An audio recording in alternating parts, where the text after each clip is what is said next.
Hi, everyone, and welcome to another week and another topic. This time, it is actually probably the question we get asked the most.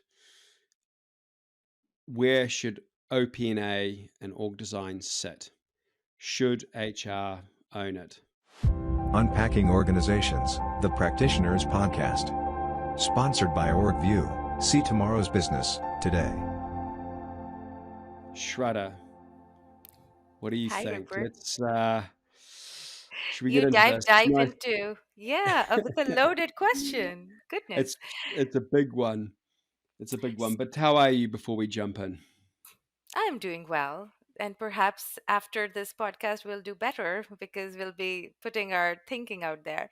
So, how do I feel about this is I'll be honest. I'm a HR professional. I feel deeply about this function and I feel that they can create really immense impact into an organization. I definitely feel that HR should own it. The challenge is the HR isn't owning it. And that's where I feel the pain. I feel that. And maybe that's what we should unpack it because HR owns a lot of other things. But over the years, like almost 2 decades of my career, I have found very few big organizations where they're ready to own org design as a part of their um, concrete or core HR function as that. What is your experience, Rupert? This is a hot one. So I'm with you. In theory, I believe HR is the function that should own this. It's what I've written in my book. But I get pushback, particularly behind closed doors, from industry experts and very often people outside of HR who challenge me hard and challenge each other that they don't believe HR should own it. And because they don't think HR has the capability, they don't believe HR has the mindset or the ambition to own it. There's a comfort blanket and a set of skills that is driven around operational HR, living a crisis, um, you know, looking at talent acquisition, maybe talent management, employee lifecycle management, recruit, onboard, maybe some L&D and what have you, payroll, comp and ben, but not this. And this does require a different skill set. It requires an ability to genuinely business partner with the business. And in that, I don't mean in a partnering sense, I mean in a leading sense. Um, it is more often than not done by management consultants. And both of us are ex-management consultants and we've done this for a living, but the good management consultants out there will say that they want to build capability, and you want to leave the organization in a place where they can look after themselves and do it themselves. So augment your OD and OP&A capability with externals when you don't have the capacity, because there is peaks and troughs of demand, but it should be it should be a core capability. And going back to this book that both you and I have read, and CEO Excellence, written by three McKinsey partners, extremely well researched book, and in it they highlight 6 priorities for successful CEOs. And this is not what they think CEOs should have; it's what the best CEOs, through their methodology, have identified as where they spend their time. And the first one is setting the strategy, and the second one is called org alignment. And within org alignment, there are only 3 things. There is culture. Culture eats strategy for breakfast. It's critical. Culture is critical. It's talent and org design. And so within the agenda of a CEO, org design is one of the most critical things. And the McKinsey book goes into quite a bit of detail explaining how and why, and it's very aligned with our thinking. I feel that many a times the HR department over indexes on talent and does org design only as a once in a lifetime opportunity of work, even within a very standalone HR department. And that is a miss, because the way that we do talent on a very regular basis, we do performance management, we do talent assessments, we do like succession planning. That is how we have to do OP&A, organizational planning and analysis, and not just once in 5 years that we come here and do org design, because of which there is no permanent team that builds their capability around it. To your point, there's no actual that we understand our metrics of organizations are. We don't understand what our target or vision of getting to those metrics are, and we don't do forecasting around it. So the TAF that we have discussed before, we don't do that. And because of that, we just continue to over index on talent and do not do the same rigor on the OP&A function.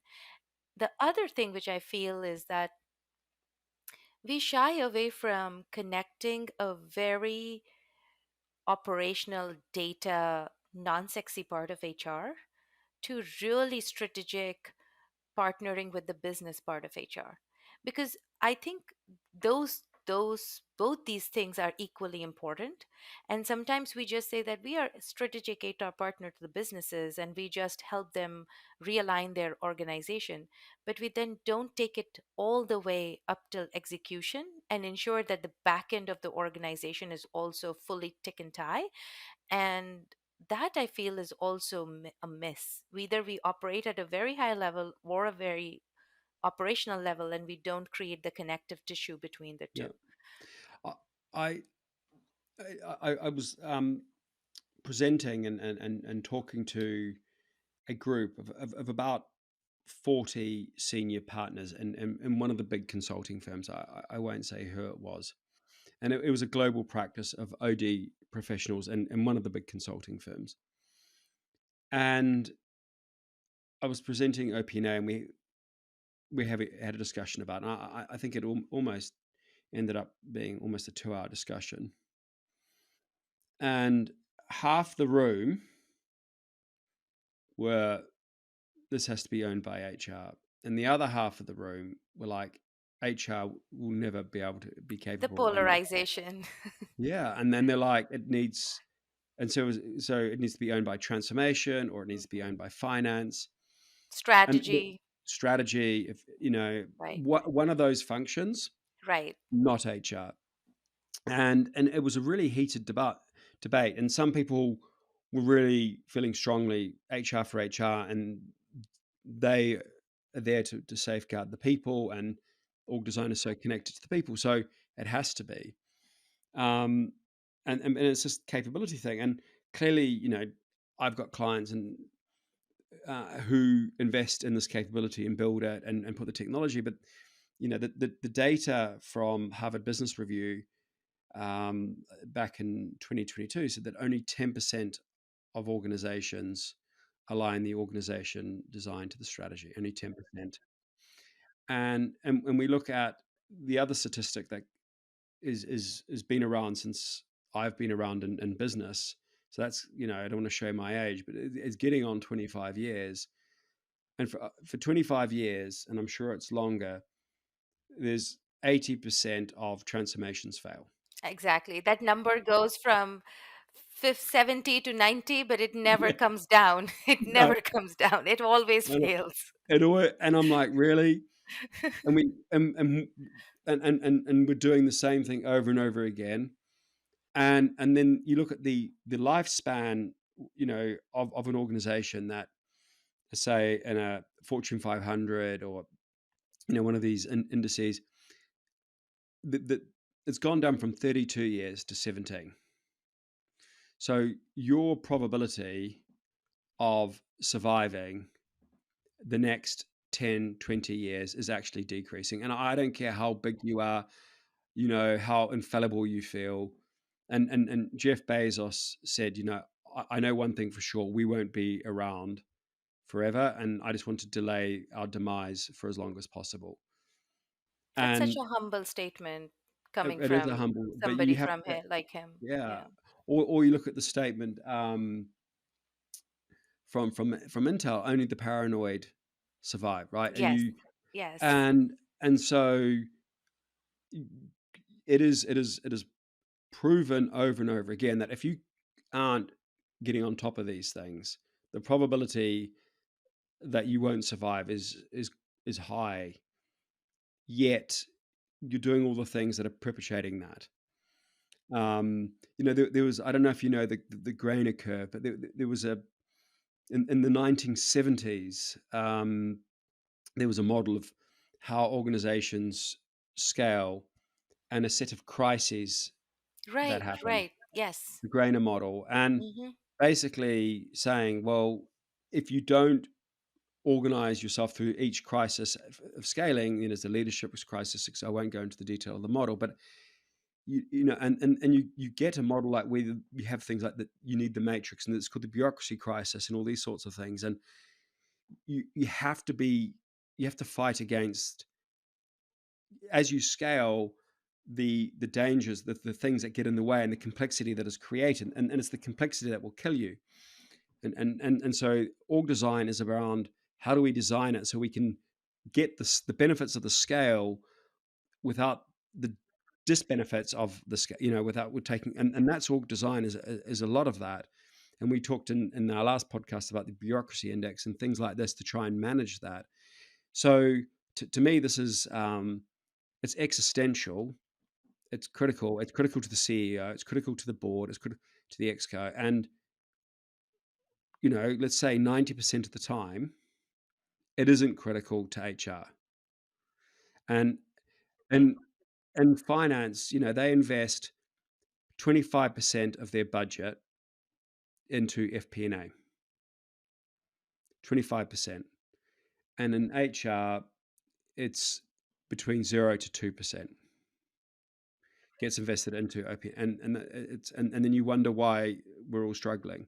And then also, it gets mirrored into many HR conferences and the way HR is represented in industry. Many of the HR conferences don't even have org design or OP&A as their work stream. So then it just like, it fuels into each other because then it starts to get less and less priority. And then we talk about work design and not org design. And then we just try to make it more sexy without doing the real work. That also adds up. So, Rupert, I also want to touch base upon. We talk about like many of those stakeholders behind the closed doors say that we don't have enough capabilities, the HR professionals don't have enough capability. What are those capabilities? In my mind, one of the capabilities enterprise thinking. And I already spoke about like connecting the big strategy to actual the execution and the data. But it's also enterprise thinking that as an HR, we should be able to connect the dots between the finance and the strategy and the transformation and the business and bring that to bear for organization design, and we don't do that enough. Like in HR, we think that we are only the people sitting in an island and don't connect so much with finance, don't connect so much with strategy. We connect maximum, I would say, we connect it to the business, which I think the HR business partners do well. I mean, I think the term systems thinking or integrated thinking, Right. that is definitely one. I mean, another one is to actually be able to understand a strategy and push back and translate, because that's another topic. Is strategies, if the strategy is unclear, then the org design has no chance. So you have to be able to speak brutally, to power, and say, well, this is just unclear. Back to the design criteria. If I can't get what is my number one design criteria that I'm trying to optimize forward, and I can only have two or three. I need that focus. If I don't have that, and and it's not for nothing that all the case studies and all the management books are all about the same organizations, because they have very, very clear strategies, and therefore they have very, very clear organizations. So that is not HR or OP&A's bag to sort, that it is certainly their bag to say, this isn't clear. We need to get this clear. And you know what? So that's the first step. Um, but even to make that assertion to the lead, and at the end to the CEO, fundamentally has to own that.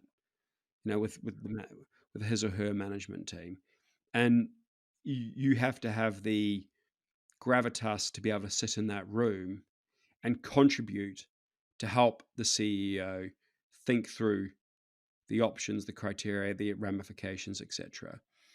And if you don't have that, you're just not going to be in the room, and that's where, and you just won't be invited in, and then you will be left at the end of the process to pick up the mess and deal with the redundancy program and the rifts, and was it ever thus?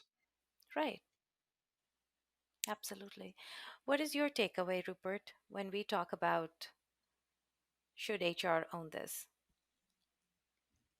My takeaway, having spent forever, is I think 10, maybe 20% of organizations will do it. Am I optimistic that others, that more will? I don't know. I'm no, I'm not optimist. I'm an optimist by nature. I'm not optimistic. Hmm. Your point about the conferences is spot on. Um, I just I think the the top CEOs should be thinking about this harder. And at the end of the day, they're the ones that are going to have to drive that change and say, where's this capability?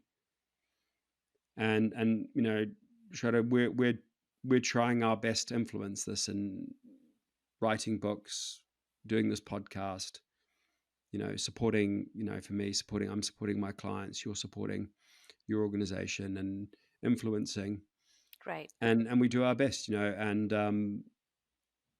one at a time. And like we said, if we get one person listens to the podcast and makes the change, then fantastic. And I put it to our listeners: share your stories.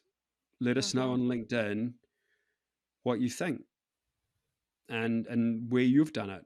And if you haven't and you need help, then reach out for help. So that would be not my takeaway, but my ask. What's Thank you, your Rupert. takeaway, Shredder? My takeaway to all the HR professionals who are listening to this is that if you do not have this capability in the organization, go and ask, like, or explore where is it residing, because it must be residing somewhere. And if it is not residing in the organization and it's just dependent on the management consultants, then you have a big opportunity. Use that as an opportunity to build something, and we are here to help. But don't just let HR go forward with the transformation without having this capability, because it will never take you that far. So if you have a talent capability, always have an org design capability or OP&A capability, however you would like to call it, and search for it where it sits in the organization. Who has the A on it, like, or the responsibility on it. That's my Correct. takeaway, Rupert. Thanks, Shredder. Well, hopefully we'll have an impact. And if not, we'll keep on smiling and we'll keep on trying. So, so thanks so much. Thank you for raising this topic, Rupert. It was a loaded one, but I really enjoyed going through it. So thank you for unpacking that. Thank Until you. next time. Until Bye next now. time.